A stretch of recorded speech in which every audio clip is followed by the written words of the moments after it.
It's about loving the trip as much as the destination today when we install the Island Bracket and Island Support System from Centerline Brackets.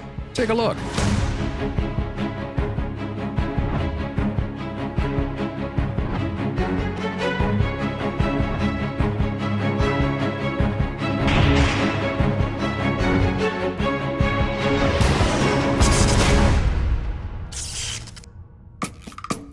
Safety goggles are a thing. Wear them like you mean it. And if you're kicking up dust, wear one of these, some earplugs, and keep your skid on with gloves. Helps you grip your tools better too. Now let's gear up.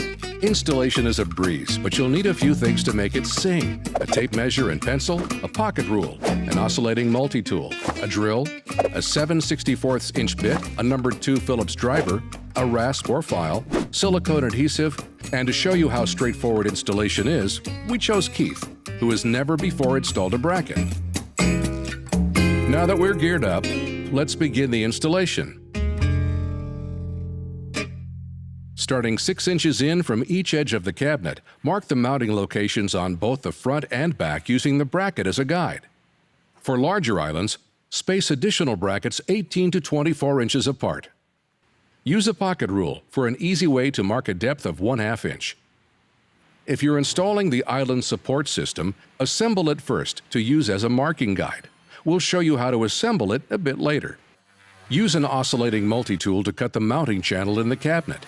A frameless cabinet may need to be reinforced. Do not cut into any of the factory structural supports in the corners of the cabinets unless you've reinforced the back of the cabinet.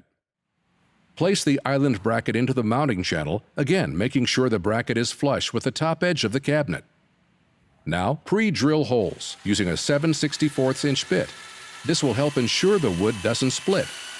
Then, using the provided number 10 wood screws, screw the mounting flange into the face frame or into the edge of the rail in a frameless cabinet. Your finished Island brackets should look something like this.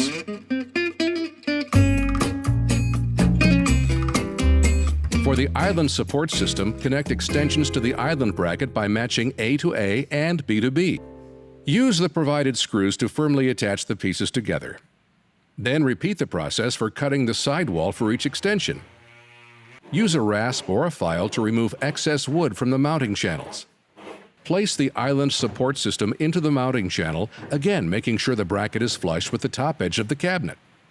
Then, using the provided number 10 wood screws, screw the mounting flange into the face frame or into the edge of the rail in a frameless cabinet. Then, run a bead of high-quality silicone adhesive down the center of each bracket. Carefully place the top and you're done. Suit up, it's party time!